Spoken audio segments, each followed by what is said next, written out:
see if there is incoming. If there is, we obviously should be safe here. After the nationwide riots, a pledge to speed up a crackdown on hateful beliefs. But senior prison officers warn there's a strain on the system.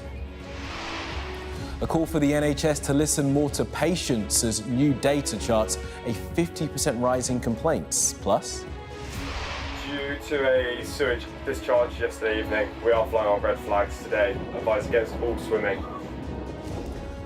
don't go into the water. South West Water has to say sorry for a sewage spill at Exmouth Beach. And we'll take a first look at tomorrow's front pages in our press preview from 10:30.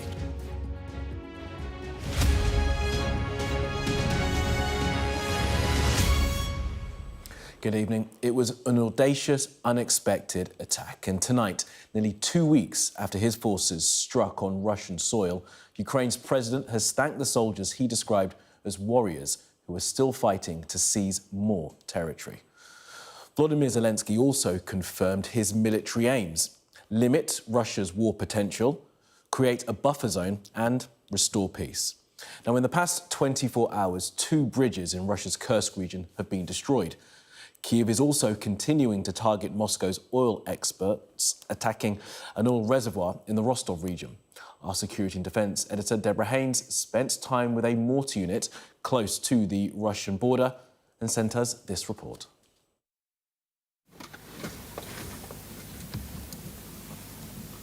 Poised to attack Russia, the Ukrainian soldier bides his time. Russian drones are flying overhead, so it's too risky to strike right now.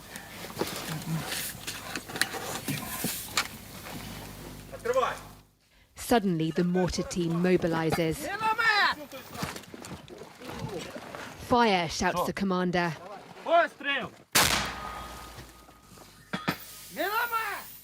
Then they attack again. And again. The soldiers launch 5 rounds in total, all across the border into Russia's Kursk region, barely half a mile away. Task complete. There's a dash to safety, as Russian drones will be trying to find this position.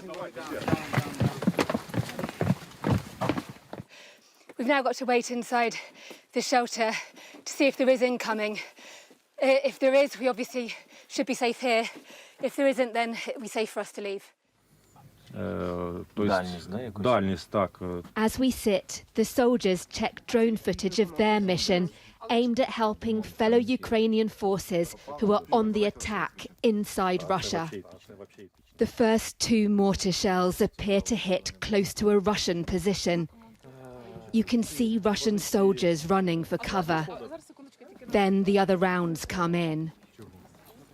These troops have been defending this border position for months. But Ukraine's shock invasion of Russia almost 2 weeks ago has transformed their role. We are working both day and night. I understand that this is to support our forces in Kursk. And do you think your troops will push across this border into Russia? Or have you tried already? Have you tried to push into Russia yet? If we receive orders, we'll go. We'll go wherever we are directed and carry out our duties. The soldiers here were civilians before Russia invaded.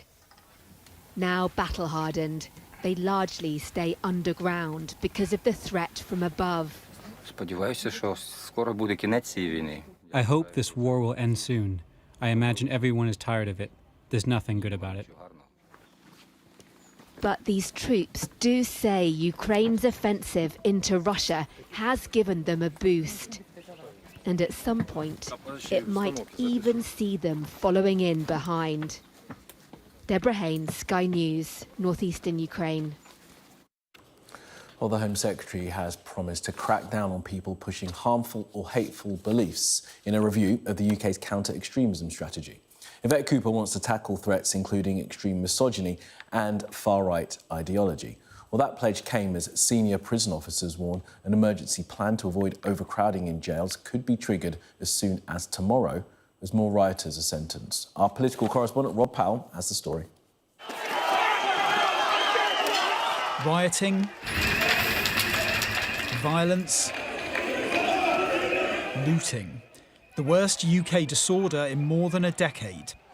Now the Home Office is launching a rapid review of how best to counter extremism and updating the government's strategy in the area for the first time since 2015.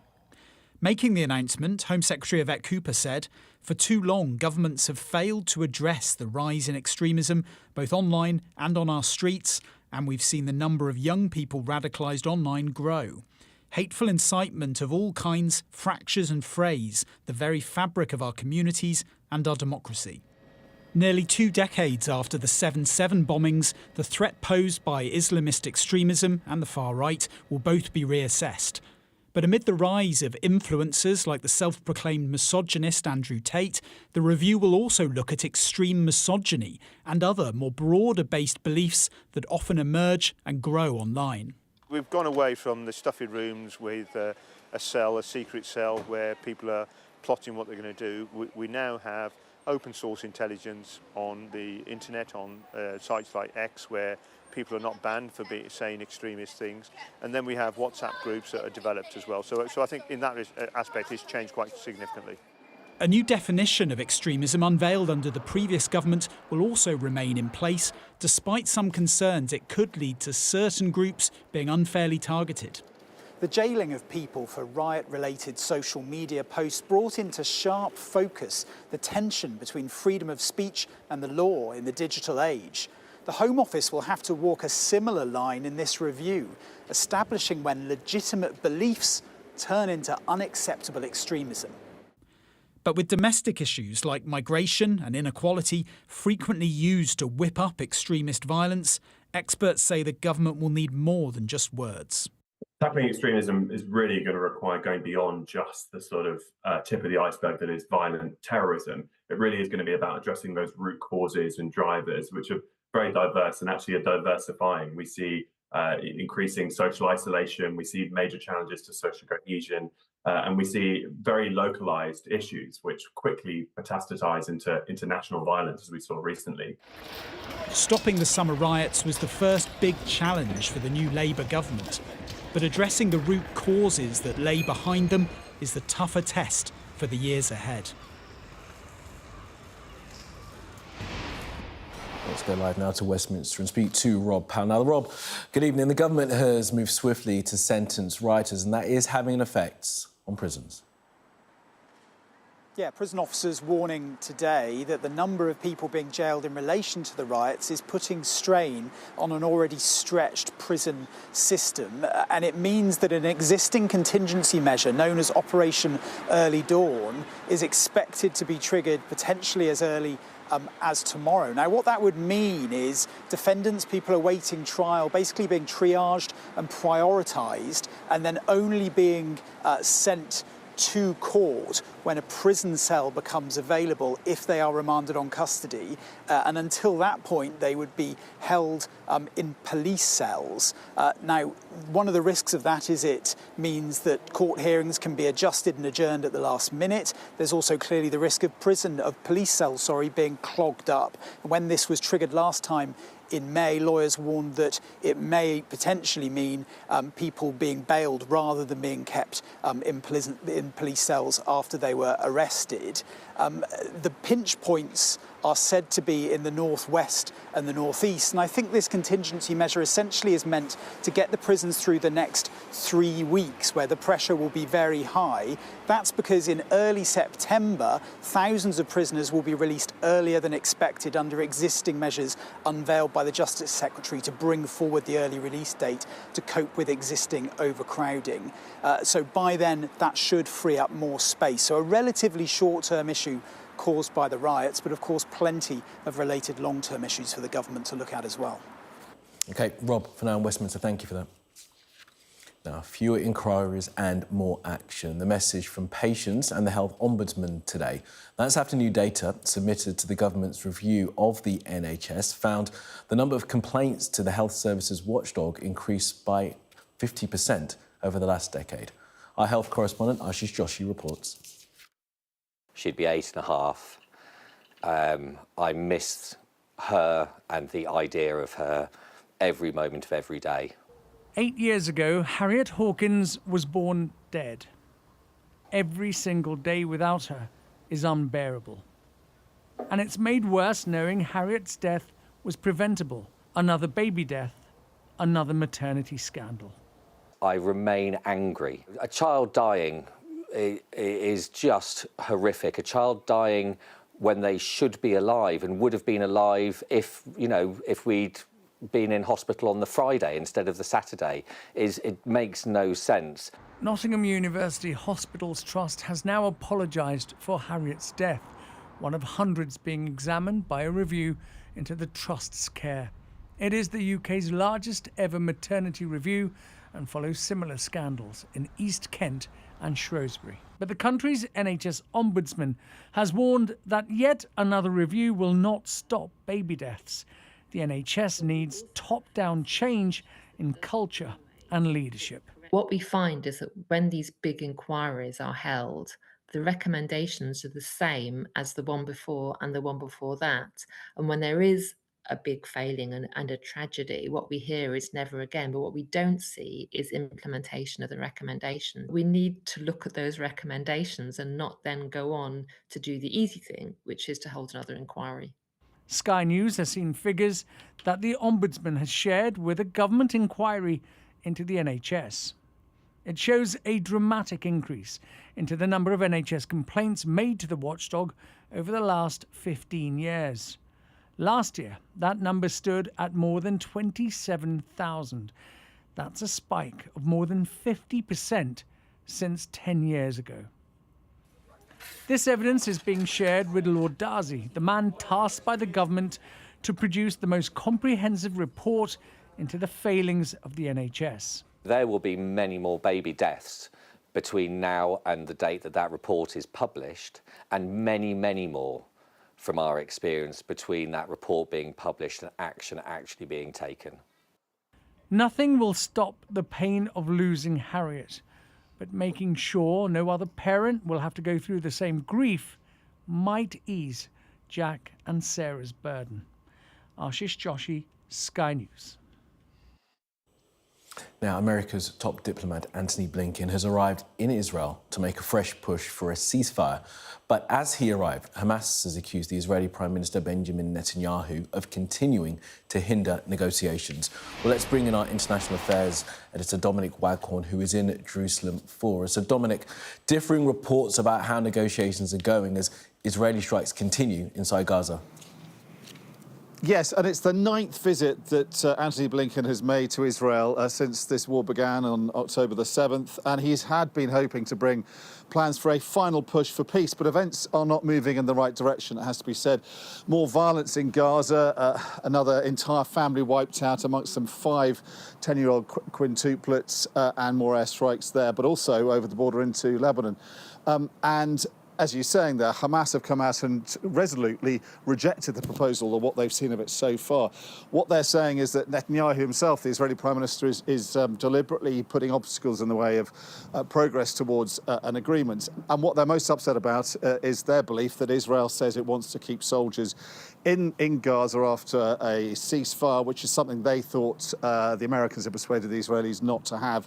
And the plan was to have some kind of imaginative way around that so that Israel could withdraw, but also believe that Hamas could not reconstitute itself and become strong enough to attack Israel. So there's a massive gulf between those two positions, but also what the different media are saying that they believe, each side believe this proposal to suggest. So a huge amount of work that Blinken and his diplomats have to do still. The plan is still to have enough progress towards final talks on Thursday or Friday in Cairo, and then an agreement put in place. But I have to say, the way things are moving at the moment, that looks far too optimistic. All right, Dominic, for now, in Jerusalem, thank you for that. Now, here in Ted Baker's stores are expected to close this week, putting more than 500 jobs at risk. Sky News understands it comes after 3 months of talks between the owners and Fraser's Group, which is run by Mike Ashley, stalled. A source said they'd been told this Tuesday would be the final day of trading. Nearly 500 people crossed the channel in small boats yesterday. 9 different vessels were recorded arriving, carrying 492 people. That takes the total number of arrivals so far this year to just over 19,000. What issues are you thinking about working on? Well, the Democratic presidential nominee Kamala Harris and her running mate Tim Walz have been on a bus tour of Pennsylvania. She'll soon be formally nominated as the Democratic Party's nominee when the convention begins tomorrow. Now, it was a miserable day at the beach for some sunseekers in Exmouth who were warned not to swim in the sea. South West Water had to apologise after a pipe burst at a pumping station, resulting in a sewage spill. And as our correspondent Dan Whitehead reports, it's just the latest example of a growing list of problems for the country's water firms. Good morning, Exmouth. This is lifeguard announcement. Due to a sewage discharge yesterday evening, we are flying our red flags today. Advise against all swimming. This is not the message the seaside town of Exmouth wants to be broadcasting, especially during school holidays. But a burst sewer pipe nearby has left the beach near empty and the red flags flying. Unable to contain the waste, some sewage has had to be pumped into the sea.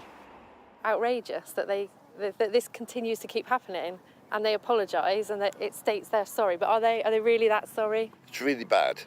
Never known it before. Population in England now is massive, and we're still on the Victorian systems. South West Water has apologised and says a temporary fix is now in place. It comes just a few months after its water supply in Brixham led to dozens falling ill. The sewage spill here in Exmouth is the latest in a long line of pollution incidents up and down the country. Each time they draw huge amounts of anger from the local community and big penalties for the water companies at fault. This month alone, £168 million in fines have been handed out to water companies across the country for failing to tackle sewage spills. Thames Water was fined £104 million, Yorkshire Water £47 million, and Northumbrian Water given a penalty of £17 million. All water companies in England and Wales are now under investigation by the water regulator. Dumping raw sewage is allowed during heavy rain. Some companies are accused of doing it prematurely, as well as not maintaining pipes and infrastructure. The body that represents them, Water UK, told Sky News no sewage spill is ever acceptable. Water companies have proposed investing a record £105 billion to ensure the security of our water supply in the future and end sewage entering our rivers and seas. Back in Exmouth, fewer people on the beach has a knock-on effect. Eric runs a paddleboard business. It's been incredibly disappointing. We've not been able to do any of the lessons that we would want to do. A lot less people around, so the shop's quieter than it would be normally. So it has a massive impact on the local economy. This couldn't happen at a worse time. The very thing that draws tourists in is now out of bounds. Dan Whitehead, Sky News in Exmouth, Devon. Right, let's get the latest sports news now. Here's Vishali. This Sky News Sports Bulletin is brought to you by Vitality. Getting more people more active. Live life with Vitality. Well, our Olympic odyssey is almost at an end. For Team GB, it is over. No more sport. The medals have been won. 65 in total. 14 gold, 22 silver, 29 bronze. That places them 7th in the medal table. Now, the medal range was set for them by UK Sport. They distribute public money, so you have to get bang for buck. 50 to 70 medals, so they've got 65, so they're in the range. The idea is to get about a third of them being gold, and they are down on the golds they got at Tokyo. 14 this time, they're 8 down from what they got 3 years ago in Japan. Speaking with both UK Sport and the BOA, they're going to look into this, see if there was failure to convert. That's what they'll look at. They go through things because taxpayers, your money, is at stake here. So that's the only disappointment, I think, from things. Where the amount of medals they've got, they're happy with. Where they're irritated with, though, is the medal table. The way it works with the IOC is the medal table's done on golds won first. They've ended up 7th. And that's irritated Team GB a bit because they're behind Australia. That's the one that's irritated them. However, if you go to America, to our colleagues at NBC, they do the medal table differently. It's on overall medals won. USA sit top of that one, unsurprisingly. Team GB are in 3rd. However, it is 7th the way they sit. I'm going to bring in Miriam Walker-Khan. Miriam here now. You've been, last 7, 8, 9 days. You seem to be a permanent resident at the Stade de France for the athletics because so much focus has been on that. Mim, in terms of Team GB, track and field, Paris 2024, success? I think it's been a mixed result. I think Keely Hodgkinson's gold in the 800 metres has been a huge highlight. The first gold for Team GB's women since Jess Ennis-Hill in 2012, which I think sums up how big a moment that is. The first in the 800 since Kelly Holmes. And I think just being in the stadium and listening to the roar of that crowd, it felt like a home games, it felt a bit like London. That was incredible.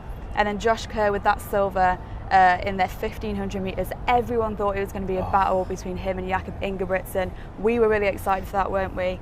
And it wasn't. It was Cole Hocker from the USA who got that gold and shocked everyone in one of the most exciting. That was brilliant, wasn't it? Yeah, incredible. No one saw it coming. We actually thought they'd been lapped because they just felt like they came from nowhere, those two Americans. So incredible in that 1500 metres. And I think excitingly, Josh Kerr said afterwards when we spoke to him that he wasn't ready for that rivalry with Jakob Ingebrigtsen to end. So that is not the last we've seen of that, which is great, I think, for the sport and everyone who watches it. And then Matt Hudson-Smith as well, getting that silver in the 400 metres, so close to a gold, but just the greatest finish in that last 100 Quincy metres. Hall, that was bonkers, incredible, wasn't it? ridiculous, nothing that I've ever seen in a 400 metres before. And then finally, Kat Johnson-Thompson. This Sky News Sports Bulletin is brought to you by Vitality. Right, thanks for that, for Charlie. Now, finally, if you're thinking of going on a last-minute summer trip to some of Britain's most beautiful sites, you may want to think again. With a record number of mountain rescue call-outs expected this year, holidaymakers are being encouraged to be responsible, no matter how tempting it may be to get a daring snap for social media. Here's our correspondent, Fraser Maud. On a summer weekend, a trip to a local beauty spot like Doveston Reservoir can be the perfect tonic. And social media is helping tempt more and more people into the great outdoors, often to replicate shots like this. But the desire for clicks and likes can lead to danger for the ill-prepared. To get to the social media-friendly Trinacle, that's a 2 to 3 hour return hike over some pretty rugged terrain, and the National Park Authority says it should only be attempted by people who are well prepared for all conditions. But it's clear that social media is playing a part in influencing where walkers choose to go. This was a location that's been selected by the young people via social media. He's just said it earlier on, he said Instagram walkers. I mean, we've just seen someone with a sausage dog on summit. I mean, silly really. Most of them have trainers on and that kind of thing, walking shoes, that kind of thing. But you get some people, ladies wearing high heels and that sort of stuff. Last year, mountain rescue teams in England and Wales were called almost 3,500 times, resulting in 2,775 deployments. 45% of those calls happen on weekends, and almost half are caused by human error or inexperience. The Kinder Mountain Rescue Team had a record number of 56 deployments in 2020. This year so far, they've already had 50. There was a time during the pandemic when people got more appreciative of their local outdoors, and I think that's continued, which is great, and it's really lovely to see. So don't rely on your phone. Do a bit of prep beforehand to make sure that you know your routes you're taking, what the weather's going to be, and how much daylight you've got, and be prepared for the unexpected. National Parks bosses in Wales are even urging people to stay away from some parts of the Brecon Beacons on busy days because the influx of cars and the inexperienced walkers they may carry can cause congestion and put strains on both the local communities and the emergency services. Visitors to our beauty spots are being urged to show countryside morals in how they dress and behave, and to consider their safety and that of the rescue teams when trying to get that seemingly all-important social media picture. Fraser Maud, Sky News in the Peak District. Well, that was Sky News at 10. Coming up, we'll take our first look at tomorrow's papers in our press preview. Tonight, we're joined by the broadcaster and author Natasha Devon and the Executive Director of the Youth Endowment Fund, John Yates. Guys, thank you. Among the stories we'll be discussing, this on the front of the Times. Its headline, big payouts for workers contracted out of hours. As well as this, The Guardian leading with the ongoing tensions in the Middle East. Their headline, Blinken joins 11-hour talks on Gaza ceasefire deal. Stay with us.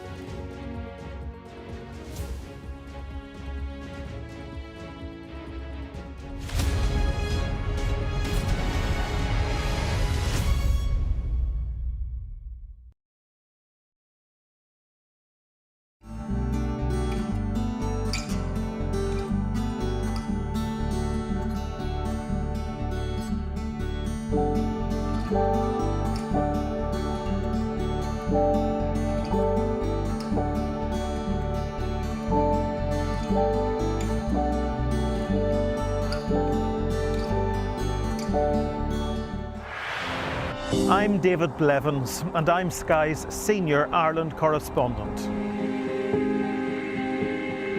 I'm based in Belfast, a city transformed by peace, but still struggling with its past.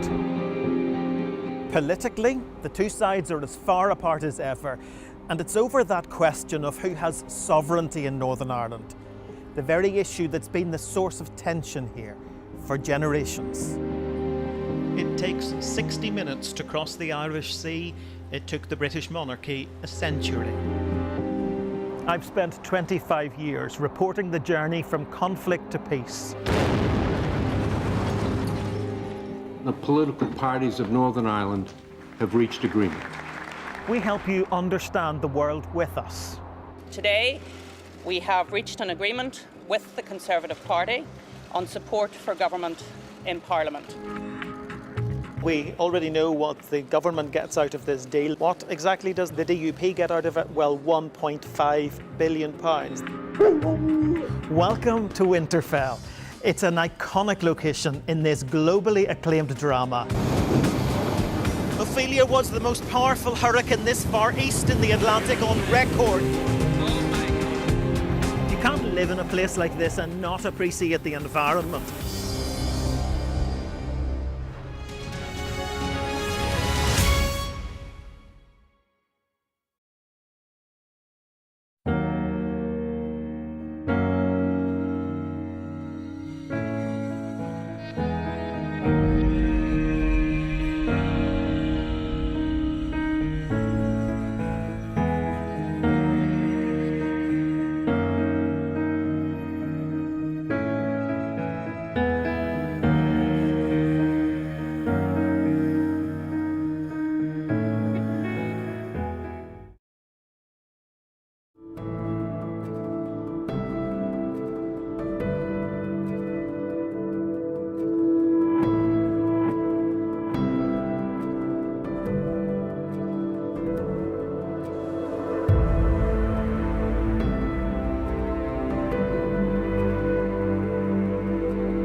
You're watching Sky News. In just a moment, the press preview, a first look at what is on the front pages as they arrive. But first, our top stories. And President Zelensky has described Ukraine's soldiers as warriors and claims his forces are edging deeper into Russian territory to create a buffer zone. After the nationwide riots, the Home Secretary has said she will crack down on people with hateful or harmful beliefs in a review of the UK's counter-extremism strategy. And Sky News has seen figures which show a 50% increase in the number of complaints to the NHS's independent watchdog.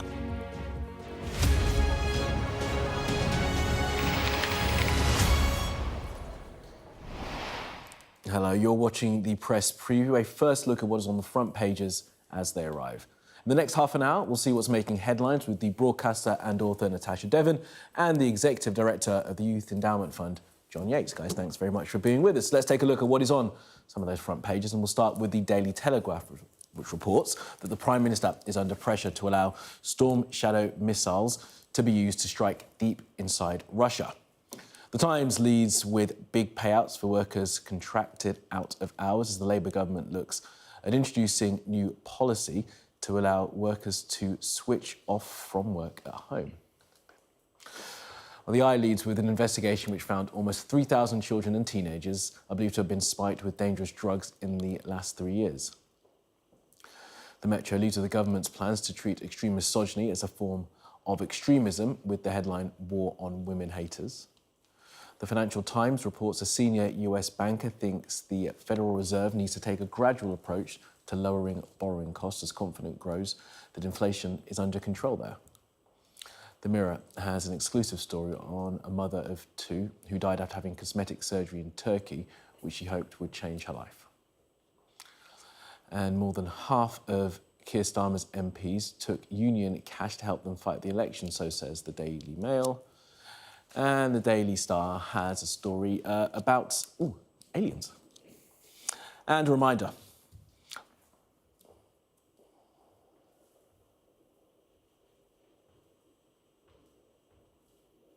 by scanning the QR code you see on screen during the programme, you can check out the front page of tomorrow's papers while you watch along with us. All right, we're joined tonight by Natasha Devon and John Yates. As I said, Natasha, John, thanks very much for being with us. Let's get straight on and look at the front page of The Guardian. John, Blinken joins 11th hour talks on Gaza ceasefire deal. And I've lost count of the amount of times Anthony Blinken's been in the region to try and resolve this. Yeah, and I've lost count of the number of hours. I mean, it doesn't feel like the 11th hour, does it? It feels like the 111th hour. So this is the 10th visit, apparently, of Anthony Blinken, the US Secretary of State. I think you could have missed a lot of them because not much has really moved since that terrible attack almost a year ago now, on October the 7th. But there is a sense of possibility.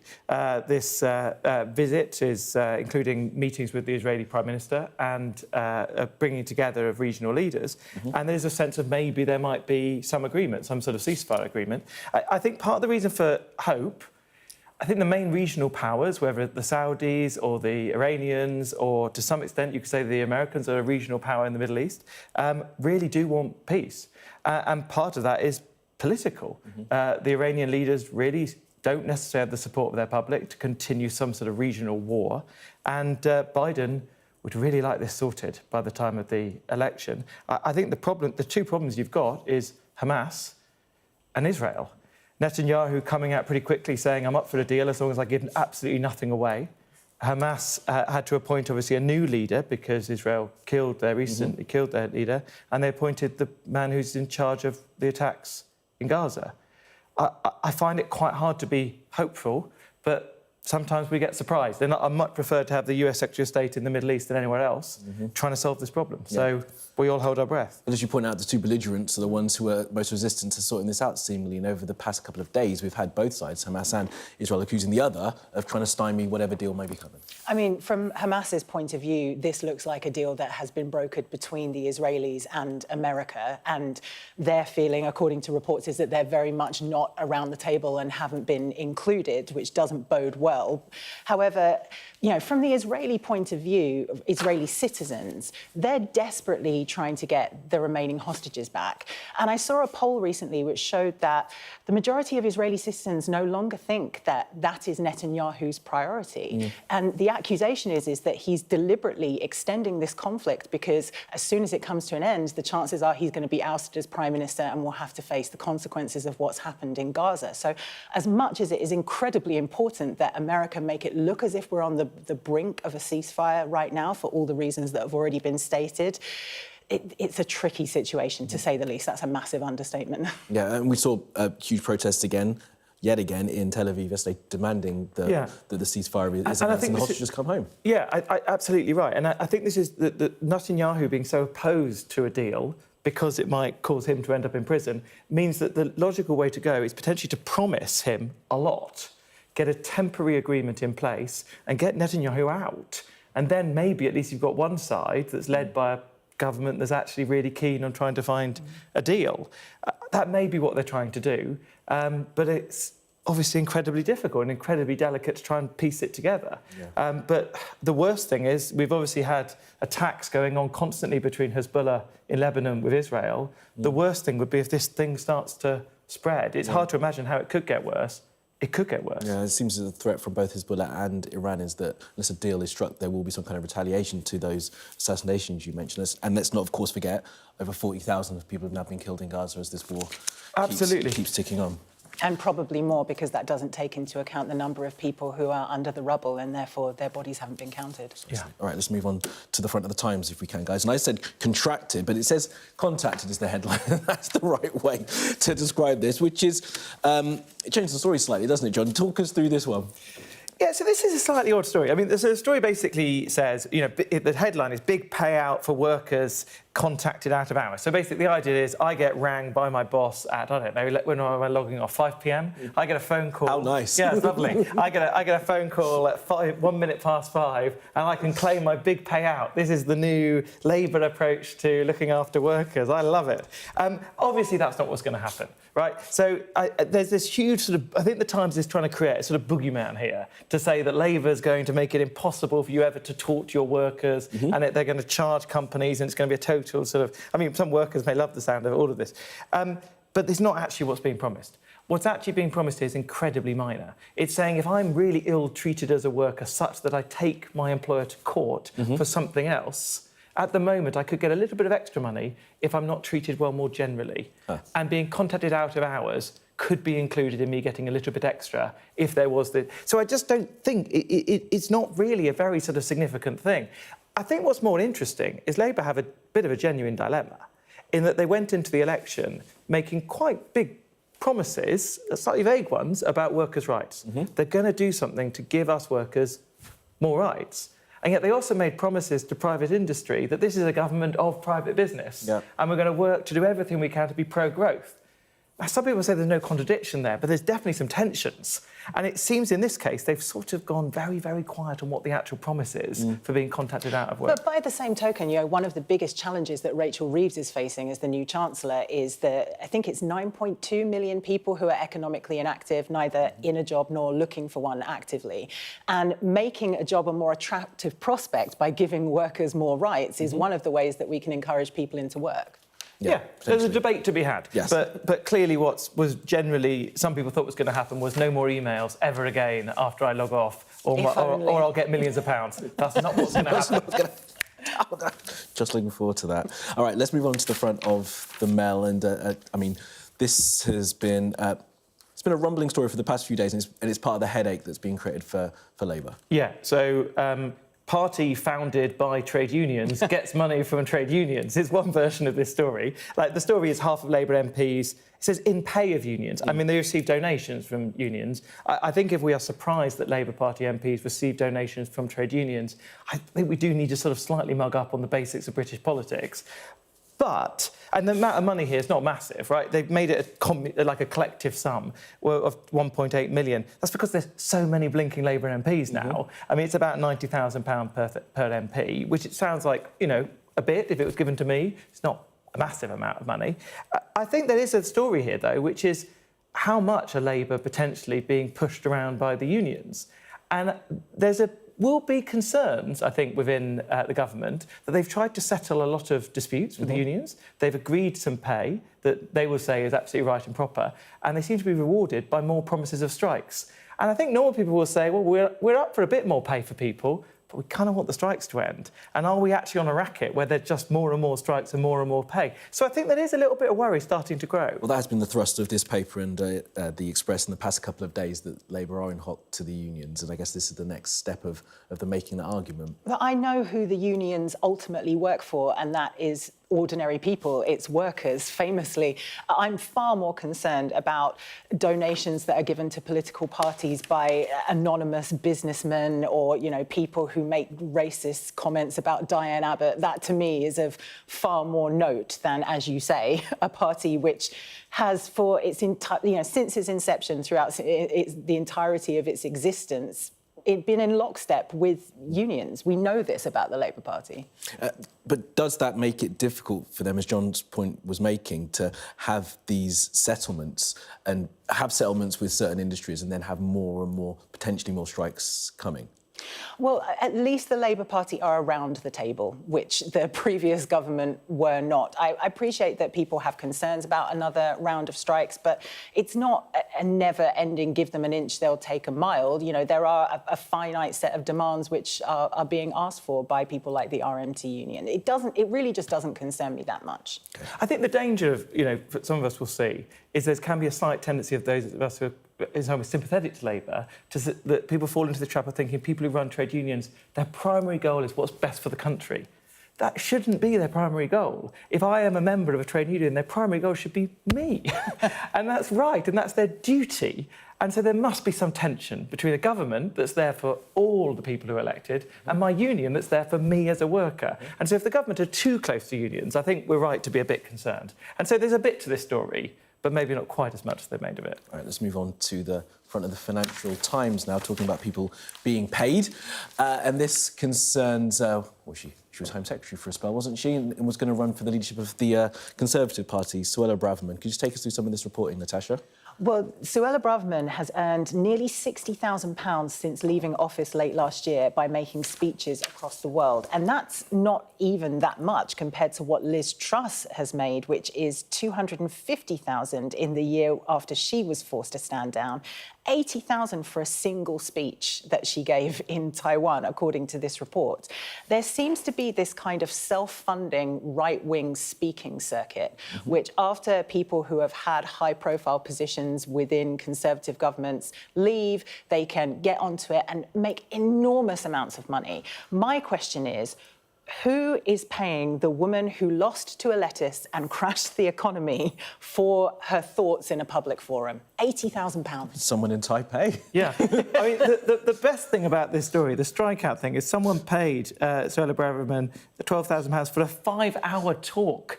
I mean, I think she's an all right speaker, but 5 hours. I wonder if there was lunch. I read that. I wonder if there was lunch involved and maybe tea breaks. Maybe and stuff. Breakfast and dinner. I mean, it's absolutely extraordinary. I mean, again, there is something slightly more serious to this, which I do think, like, countries are different, right? And we should work out our own problems for our own country. And there is this slight flow of, like, US thinking into British thinking.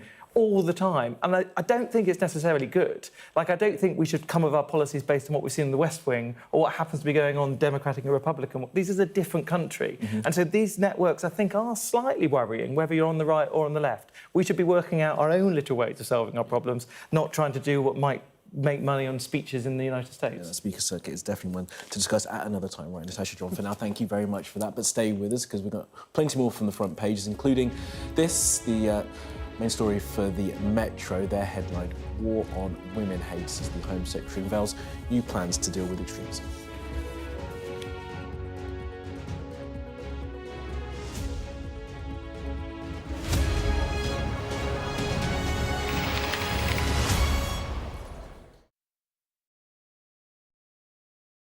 It's 24 peaks in 24 hours. Due to my visual impairment, Jack will be leading me all the way. We're training 5 or 6 times a week, lots of gym sessions. Communication is going to be the hardest and most intrinsic aspect to this challenge. So Jack and I work extremely closely together, and we're doing lots of exercises. In September, it'll be the end of my first year as chairman of Seeability. It's also the charity's 225th year anniversary. So I wanted to do something really big challenge to raise awareness, but most importantly, raise as much money as possible. And I think we've seen lots of personal challenges that people do. I wanted to do something that would more align closely with the values of the charity. So challenging society's expectations of what they think is possible, but also even people's own expectations of what they can do. So I thought I would do something where I could support someone do something that they really wanted to do, rather than just me on my own. So I asked Michael if he was interested. Michael's also a trustee of the charity, and we worked together separately. And I gave him a list of options, list of ideas of things that we could do. Michael went straight to the bottom of the list, picked the one marked extreme, and here we are. I became very aware of the fact that Seeability assists Jack's family to this day with Jack's brother. and charities like Seeability were so instrumental in my recovery post-sight loss. So it was really important to me, and I thought it would be fantastic to do it together. Happened at the age of 19, out the blue. I was studying for a medical degree at Barts and the London Medical School, and it became very apparent very quickly that I wouldn't be able to continue. So it was a huge, huge change to my life. So technology is a great enabler now, though. It's an amazing time from the technological developments on a day-to-day basis that allow me to operate very independently. And I think that's the real ethos of the charity. Ambitious fulfilment constantly, so people who have really sort of devastating things that happen to them initially can really recover through sport and employment. I'm lucky enough with my colleagues at work to see Michael day in, day out, navigating a fully sighted world in such an extremely good way. This is hopefully bringing a bit more attention to what other people might be able to achieve.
Hello there and welcome back. You're watching the press preview. Our guests, Natasha Devon and John Yates. Guys, thanks for staying with us. Let's get to the front of the Metro if we can now, Natasha. And this, the headline there, War on Women Haters, a picture of the Home Secretary. Talk us through this reporting and what the plan is here. So Yvette Cooper is essentially going to ensure that schools get guidance so that if they have pupils who fall under the spell of influencers like Andrew Tate and are expressing extreme misogynistic views, they can be referred to Prevent for de-radicalisation. And what's interesting about this is, at the moment, if a pupil is either expressing far-right views or Islamist terrorist-style views, they can currently be referred to Prevent. And misogyny is part of both of those ideologies. And yet, heretofore, misogyny hasn't been specifically focused upon in the Prevent framework. It's been more to do with things like racism and homophobia. But because of the fact that, for example, 98% of 18 to 25-year-old women have reported being sexually harassed or assaulted, and because we have, I think it was 1 in 4 young men saying that feminism is a problem and that they feel it's harder to be a man than to be a woman these days, the government has recognised that this is a huge issue amongst young people and that it needs some kind of targeted, specific support for schools to be able to address this. Yeah, John, I guess, as Tasha mentions, the schools and its teachers who are going to have to be trying to identify this, which strikes me as quite a challenging extra burden for teachers to have to deal with. Yeah, I think we've got to always be careful of throwing more things at schools. Teachers seem to be the solutions to all problems. But I think most schools would say they are already they feel they're already having to do this. So most schools are now required to provide relationships and sex education, which isn't the same thing. But in that context, most teachers will say, we are worried about the boys and we are worried about what's going on with the girls. The Youth Endowment Fund, my day job, we did a survey of teenage girls really recently. 1 in 14 teenage girls said they'd experienced sexual assault in the last year. That includes unwanted touching. 1 in 14. So there's a real massive problem here.